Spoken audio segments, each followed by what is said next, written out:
মাটি দর্শতা স্বীকার করে না। বিজেপি যদি ভাবে গায়ের জোরে করবো, পার্লামেন্টের ভিতরেও লড়াই হবে, বাইরেও লড়াই হবে। বিজেপি ক্ষমতা লাগলে করুক না, ওয়ান নেশন ওয়ান ইলেকশন। কোথায় কনস্টিটিউশনাল অ্যামেন্ডমেন্ট? আপনার তো মেজরিটি নেই। আপনি মানুষকে বিভ্রান্ত করতে চাইছেন। আপনি একদিকে ইলেকশন কমিশনকে লাগাচ্ছেন, আর একদিকে এনফোর্সমেন্ট ডাইরেক্টরেটকে লাগাচ্ছেন। ই স্কোয়ার। একটা ই হচ্ছে ইলেকশন কমিশন, আর একটা ই হচ্ছে এনফোর্সমেন্ট ডিরেক্টরেট। একটা ইডিকে লাগিয়ে আপনি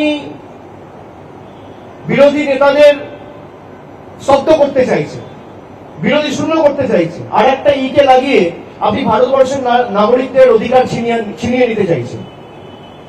আর যেই আপনি এসআইআর করতে ব্যর্থ হয়েছে, ঠিক সেই সময় দৃষ্টি ঘোরানোর জন্য হঠাৎ 10 ঘন্টার নোটিশে কনস্টিটিউশনাল অ্যামেন্ডমেন্ট নিয়ে এসছে। বিজেপির ক্ষমতা লাগলে পাস করুক না, আমি তো বাংলার মাটি থেকে চ্যালেঞ্জ করে বলছি। এদের ক্ষমতা নেই। বিজেপিতে যারা গেছে তাদের বিরুদ্ধে কোনো তদন্ত হয় না কেন? যাদের বিরুদ্ধে হাজার হাজার কোটি টাকার অভিযোগ, যাদেরকে টিভির পর্দায় টাকা নিতে দেখা গিয়েছে অন ক্যামেরা, তাদেরকে হাইকোর্ট প্রোটেকশন দিয়ে রেখেছে। কার কথায়? কি কুইক প্রো হয়েছে আমি তো জানতে চাই। তারা পুলিশকে মহিলাদের যে ভাষায় যে কটূক্তি করছে, কার্যত যে ভাষায় আক্রমণ করছে, তারপর হাইকোর্ট নীরব কেন? ডিলটা কি?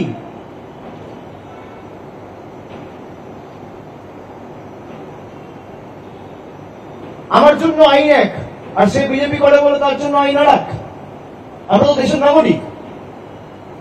গুজরাট, উত্তরপ্রদেশ, মধ্যপ্রদেশ, বাংলা, যেখানে থাকুক না কেন, আইন তো সর্বত্র এক হওয়া উচিত। বিজেপিতে যারা গেছে তারা তো সব থেকে বেশি দুর্নীতিগ্রস্ত। আমি তো নাম বলছি আপনাদের। অজিত পাওয়ারের বিরুদ্ধে এই বিজেপি অভিযোগ করেনি, এই হিমন্ত বিশ্ব শর্মার বিরুদ্ধে বিজেপি অভিযোগ করেনি, এই অজিত পাওয়ারের বিরুদ্ধে করেনি, ইয়েড্ডুরাপ্পার বিরুদ্ধে আপনারা অভিযোগ পাননি।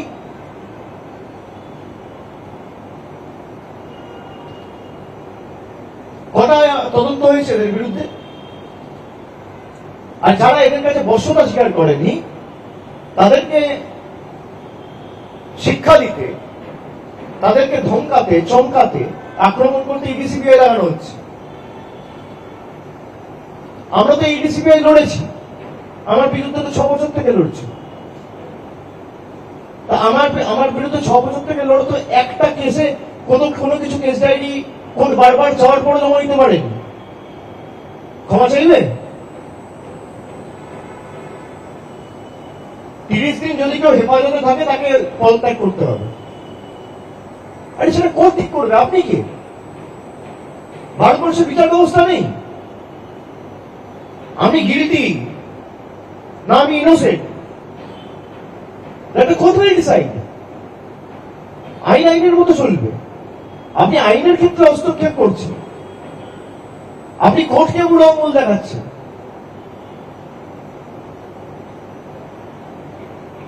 এই তো নতুন ভারতের নিদর্শন, এই তো উদাহরণ। বিজেপি যখন ফার্মার বিল ইন্ট্রোডিউস করলো, বিজেপির ইন্টেনশন কি ছিল? ফার্মারদের পাশে দাঁড়ানো, কৃষকদের পাশে দাঁড়ানো, তার শিল্পপতি বন্ধুদের পাশে দাঁড়ানো, তাদের যাতে আরো বৃদ্ধি হয়। যখন ডিমনিটাইজেশন করলো, আমরা চেয়েছিলাম কালো টাকা ধ্বংস, কিন্তু লাইনে 140 কোটি মানুষকে দাঁড় করিয়ে গরিব মানুষের চোখে জল ফেলে নয়। আপনাদের উদ্দেশ্য ছিল আপনাদের বন্ধুদের কালো টাকা সাদা করা। আজকে দেশ রসাতলে তারা আরো ধনী থেকে ধনী হয়ে চলেছে। যখন আপনারা সিএ করলেন, আপনাদের উদ্দেশ্য নাগরিকত্ব দেওয়া নয়, নাগরিকত্ব নেওয়া, ভারতবর্ষের সাম্প্রদায়িক সম্প্রীতিকে নষ্ট করা। আপনাদের উদ্দেশ্য কোনদিন দুর্নীতি রোখা নয়, আপনাদের উদ্দেশ্য গভর্নমেন্ট ভাঙা। মহারাষ্ট্রে যে কায়দা আপনারা গভর্নমেন্ট ভেঙেছেন, মুখ্যমন্ত্রী গ্রেপ্তার করবেন, গভর্নমেন্ট ভাঙবেন আর জোর জবরদস্তি ইডি সিবিআই লাগিয়ে আপনারা দলে জয়েন করাবেন। এই জন্য তো বিল আনা হচ্ছে। সরকার কর্মসংস্থান নিয়ে একটা বিল আনুক,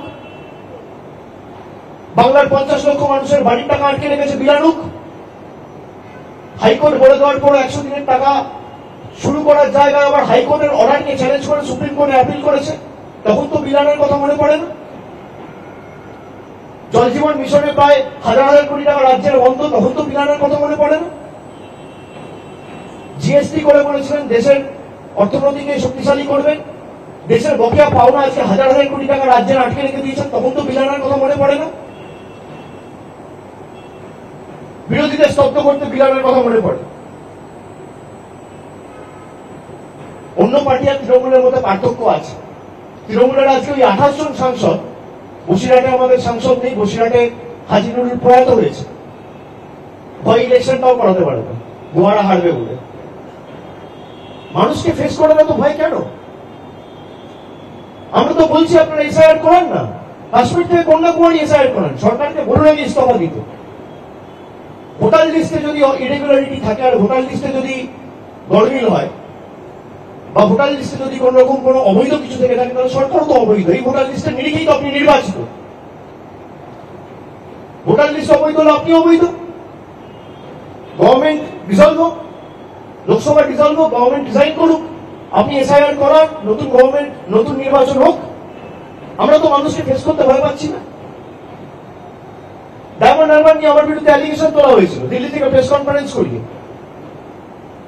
একটা বুথে একটা অ্যাড্রেসে কেন 45 জন ভোট দেন? আমি তো 42 জন 41 জনকে দাঁড় করিয়ে ভিডিও করে পাঠিয়েছি। জবাব দিয়েছে? জান না, আপনারা অনুরাগ ঠাকুরকে কি জিজ্ঞেস করুন, কারণ তো জিজ্ঞেস করার ক্ষমতা নেই, যত প্রশ্ন আমাদেরকে করবে জিজ্ঞেস করুন। যে অভিষেক ব্যানার্জি ভিডিও ক্লিপটা পাঠিয়েছে পেন ড্রাইভে করে দেখেছেন? তার উত্তর দিতে পারবেন? তার মধ্যে 3 জন বিয়ে হয়ে অন্য জায়গায় স্থানান্তরিত হয়েছে, 1 জন মারা গেছে। এই তো 46-47 জনের হিসেব। আমরা যে অভিযোগগুলো তুলেছি যে মহারাষ্ট্রে, কর্ণাটকা একটা ছোট্ট 8x10 ঘরে 150 জন ভোটার, আপনি দাঁড় করান 150 জন ভোটারকে, এ দায় কার? উত্তরপ্রদেশে ভোটের গরমিলের খবর যে তথ্য পাচ্ছি আমরা, আমাদের নেত্রী মমতা ব্যানার্জি প্রথম দিন 27 ফেব্রুয়ারি নেতাজি ইন্ডোর থেকে দেখিয়েছিল যে একটা এপিক লিস্টে গুজরাটেও ভোট দিচ্ছে, আবার বাংলায়ও ভোট দিচ্ছে। আমরাই তো প্রথম ধরেছি। যদি ভোটার লিস্টে ইরেগুলারিটি থাকে, আগে তো তদানীন্তন যে সিইসি ছিল, ইলেকশন কমিশনার রাজীব কুমার, তাকে গ্রেফতার করা উচিত, তার বিরুদ্ধে এলওসি হওয়া উচিত। আমার বিরুদ্ধে এলওসি করে আমাকে 25 লাখ ভোটে নির্বাচিত করেছে, 25 লাখ ভোটার ভোট দিয়ে নির্বাচিত করেছে। একটা লোকসভা কেন্দ্রে 25 লাখ 30 লাখ করে ভোটার, আমার বিরুদ্ধে এলওসি করে।